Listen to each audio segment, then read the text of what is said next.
जनाब अली, ये हमारा सेगमेंट होता है रमज़ान क्रिकेट कनेक्ट का। और जाहिर है पाकिस्तान के तो जितने भी सिनेरियोज थे कि फ़लाँ टीम फ़लाँ से जीत जाए और फ़लाँ हार जाए और हम इतने रन से जीत जाएँ और इतने रन से हार जाएँ, वो सारे का सारा मामला अब ख़त्म हो गया। Pakistan, this world cup, T20 world cup is officially over for Pakistan and Pakistan could not make it into the semis. इससे पहले हम सुपर 8 में भी नहीं पहुंचे थे, पिछले वाले में यूएसए से हार के सुपर 8 से पहले आउट हो गए थे, और इस दफ़ा वाले में हमने सुपर 8 के लिए क्वालिफाई कर लिया लेकिन सेमीफाइनल के लिए क्वालिफाई नहीं कर सके। कल एक ऐसा मैच था कि जिसमें हमें एक बड़े मार्जिन से जीतना था, तकरीबन 63 रन से जीतना था कल का मैच। हम जीते वो, लेकिन बेमानी इसलिए हो गई वो जीत कि हम 5 रन से जीते। एक लम्हे को तो लगा कि पता नहीं जीत भी पाएंगे या नहीं, जो आखिरी ओवर में हालात हुए, लेकिन हम जीत गए। लेकिन जिस लम्हे पाकिस्तान के हदफ के ताक़ुब में श्रीलंका ने 148 रन बना लिया, जो कि उन्होंने बना लिया बहुत पहले, ये वो लम्हा था। जैसे ही 147 के बाद जब अगला रन बना तो पाकिस्तान उसी लम्हे वर्ल्ड कप से आउट हो गया। न्यूजीलैंड उसी लम्हे सेमीफाइनल के लिए क्वालिफाई कर गया। अगर हम दिखा सकें अब तक की वर्ल्ड कप की सूरत हाल स्लाइड्स की सूरत में कि क्या है, तो अब ये कल के मैच का मंजरनामा है, कल पाकिस्तान वर्सेस श्रीलंका। चले पहले ये दिखा, ठीक है। तो कल के मैच का मंजरनामा ये है कि पाकिस्तान ने बहुत तेज़ इनिंग्स खेली कल और 200, अब फ्लोर पे आवाज़ आ रही है आपकी, देखिएगा, 212 रन बनाए कल पाकिस्तान ने। इसमें साहबजादा फरहान ने किसी भी एक T20 वर्ल्ड कप में किसी भी खिलाड़ी ने सबसे ज़्यादा रन बनाए, ये एजाज़ अभी पाकिस्तानी के पास हो गया है। तो इस T20 वर्ल्ड कप में सबसे ज़्यादा रन साहबजादा फरहान, किसी भी T20 वर्ल्ड कप में सबसे ज़्यादा रन साहबजादा फरहान। और इन्होंने कल सेंचुरी बनाई 60 गेंदों पे। फ़खर जमान ने 84 रन बनाए सिर्फ 42 गेंदों पे। कल बाबर आजम को नहीं खिलाया गया और बहरहाल पाकिस्तान ने 212 रन तो बनाए, लेकिन और एक मौके पे तकरीबन 175 रन थे जब पाकिस्तान का एक भी खिलाड़ी आउट नहीं था। और उसके बाद समझ लें कि अगले 50 रन पे 8 विकेटें गिर गई पाकिस्तान की, बिल्कुल ही कोलैप्स कर गया। वरना एक लम्हे पे कमेंटेटर्स भी कह रहे थे कि 250 बन सकता है आराम से, 250 बनता तो शायद पाकिस्तान सेमीफाइनल में हो भी सकता था। 12 श्रीलंका आखिर में अगरचे ये मैच हारा, लेकिन 207 तक श्रीलंका भी पहुंच गया। पाकिस्तान ये मैच 5 रन से जीत गया। आगे बढ़ते हैं।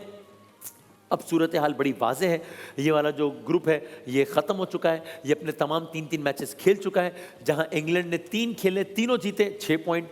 न्यूजीलैंड और पाकिस्तान दोनों ने 3-3 खेले, 1-1 जीता, दोनों के 3-3 पॉइंट्स हैं। लेकिन नेट रन रेट का बहुत फ़र्क है, न्यूजीलैंड 1.39, पाकिस्तान -0.12, इसलिए पाकिस्तान आउट हो गया, वरना पॉइंट्स न्यूजीलैंड जितने ही हैं। श्रीलंका ने 3 मैच खेले, तीनों हारे, श्रीलंका पहले ही आउट हो चुका था। आगे बढ़ते हैं कि क्या सूरत हाल है। अब ये ग्रुप बड़ा इंटरेस्टिंग है और अब से कुछ घंटों बाद इसका फैसला हो जाएगा।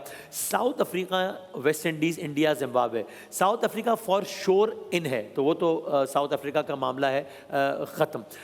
जिम्बाब्वे आउट है, जिम्बाब्वे का मामला भी है ख़त्म। वेस्ट इंडीज़ और इंडिया के दरमियान किसी एक टीम ने क्वालिफाई करना है, वो इसलिए कि साउथ अफ्रीका के अभी से ही 4 पॉइंट्स हैं।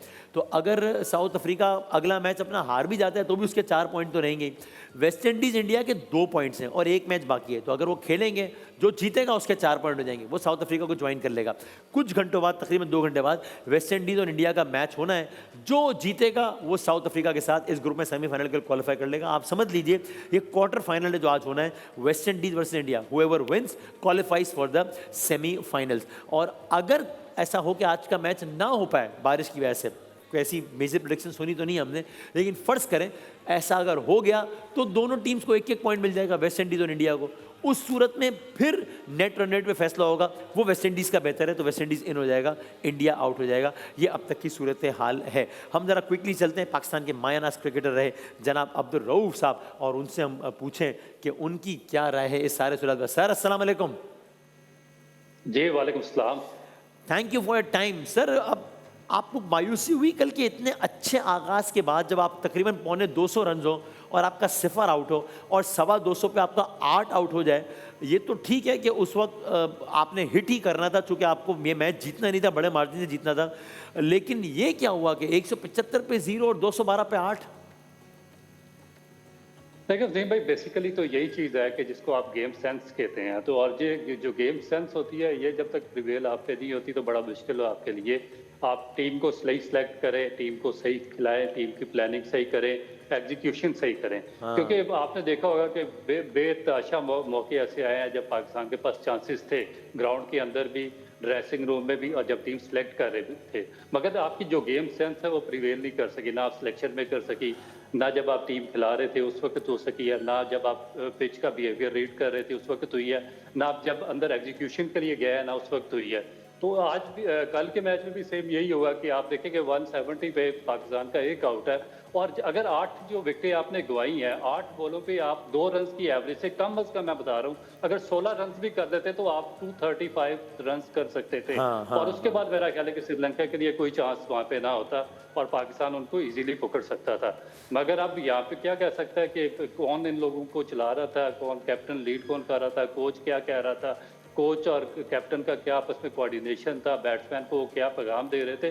तो ये काफ़ी चीज़ें हैं जिनको मेरा ख्याल है यानी कि अगर एक लफ्ज में कहना हो तो आप कहेंगे टीम प्लानिंग कहेंगे कि अगेन प्लान नहीं था कि जिसकी वजह से हम कल कोलैप्स कर गया लोअर ऑर्डर या मिडिल ऑर्डर? वसीम भाई एक दफा नहीं हुआ, ये देखिए ना कि एक दफा हो तो आप इसको कह सकते हैं कि प्लानिंग का फुकदान, ये बार बार वो चीज हो रही है, तो इसको आप इनकम्पिटेंसी कह सकते हैं कि मसलन कि लास्ट जो न्यूजीलैंड का मैच था उसने आप पे बारिश टॉस जीत के आपने कोई और फैसला कर लिया, आपको कुछ और लेना चाहिए था। फिर उस्मान तारिक एक मिस्ट्री स्पिनर है, इंडिया के खिलाफ जब आपके हाथ से मैच निकल गया तो आप उसको 10वें ओवर में लेके आए। फिर एक और आपका एक इंतहाई क्रूशल मैच था, उसमें आप देखें कि उसको उससे 8वां ओवर आपने करवाया 64 पर, उस वक्त 4 थे इंग्लैंड के, तो उसके बाद आपने 3 ओवर उसको रोक दिया और 3 ओवर में जब 33 रन बने और मैच इंग्लैंड के हाथ में चला गया तो फिर आप उसको वापस लेकर आए हैं। तो ये बार बार रेपिटेटिवली हो रहा है। तो आप सही कह रहे हैं कि मतलब आप कह रहे हैं ये प्लान का नहीं, ये इनकॉम्पिटेंस ज़्यादा सही वर्ड है, ठीक कह रहे हैं। और कल बाबर आजम को ना खिलाना ठीक फैसला था? देखिए क्योंकि एक हाई स्कोरिंग पाकिस्तान को चाहिए था और पाकिस्तान को बड़ा स्कोर करना था, तो उसमें वो मिसफिट हो रहे थे। और ये देखें कि एक प्लेयर को भी मेरा ख्याल है कि खुद ही सोचना चाहिए कि वो कौन से फॉर्मेट को उसको सूट कर रहा है, कौन से फॉर्मेट में उसकी कंट्री को उसकी रिक्वायरमेंट है, और कौन से फॉर्मेट में वो अपनी कंट्री को सूट नहीं कर रहा है। तो आपको खुद ही चाहिए, जो अगर सिलेक्शन कमेटी कम अज़ कम हमारी ऐसे लोगों पे कंसिस्ट कर रही है जो इस तरह का डिसीजन नहीं ले सकते, तो फिर कम अज़ कम प्लेयर को अपनी रेपुटेशन का ख्याल करना चाहिए और उसको देखना चाहिए कि मेरे कंट्री के लिए कौन सी चीज़ फ़ायदेमंद है और कौन सी नुकसानदेह। मेरा ख्याल है कि दुरुस्त फैसला था उसको नहीं खिलाया जाए। और आखिर में बताएं, अभी वेस्ट इंडीज वर्सेस इंडिया है थोड़ी देर बाद, आपका क्या ख्याल है, कौन सी टीम ज्यादा तगड़ी है? देखिए ऑन पेपर तो आप कह सकते हैं कि जो इंडियन टीम है बहुत ज़्यादा स्ट्रांग है, मगर जिस तरह की इस इवेंट पूरे में वेस्ट इंडीज़ ने क्रिकेट खेली है उससे पूरी क्रिकेट जो फर्टर्निटी है उसको सरप्राइज करके रख दिया। जिस तरह के उनके ऑलराउंडर ने रेटिंग की है, जिस तरह उनका मिडिल ऑर्डर खेला, जिस तरह उनके ओपनर्स खेले हैं, तो वो कुछ भी कर सकते हैं। इंडियन थोड़ा सा डिप्रेस हैं इस इवेंट में मुझे लगे, क्योंकि 2 उनके जो टॉप क्लास प्लेयर थे वो साइडलाइन हो गए हैं, और उसके बाद जो जडेजा थे जिन पे बहुत ज़्यादा रिलाई करता था वो भी सिलेक्ट नहीं हुए। फिर टीम सिलेक्शन में थोड़ा सा उनको प्रॉब्लम आ रही है। तो अगर बारिश की वजह से मैच खराब नहीं होता और मैच होता, तो अगर वेस्ट इंडीज थोड़ी सी बेहतर प्लानिंग के साथ खेले तो मेरा ख्याल है कि वो उनके लिए चांस बन सकता है इस इवेंट में। Right, so India is a stronger team but West Indies has a fair chance, that's how we can concluded. Thank you sir, Rob भाई बहुत शुक्रिया, हमें एनालिसिस दे रहे थे अपना। देखते हैं कि क्या बनता है अब से कुछ देर बाद, 2 घंटों बाद तकरीबन, जब इस मैच का आगाज़। पाकिस्तान बहरहाल is out of the T20 world cup 2026। हम आते हैं एक ब्रेक के बाद शान इल्म के साथ इंशाल्लाह।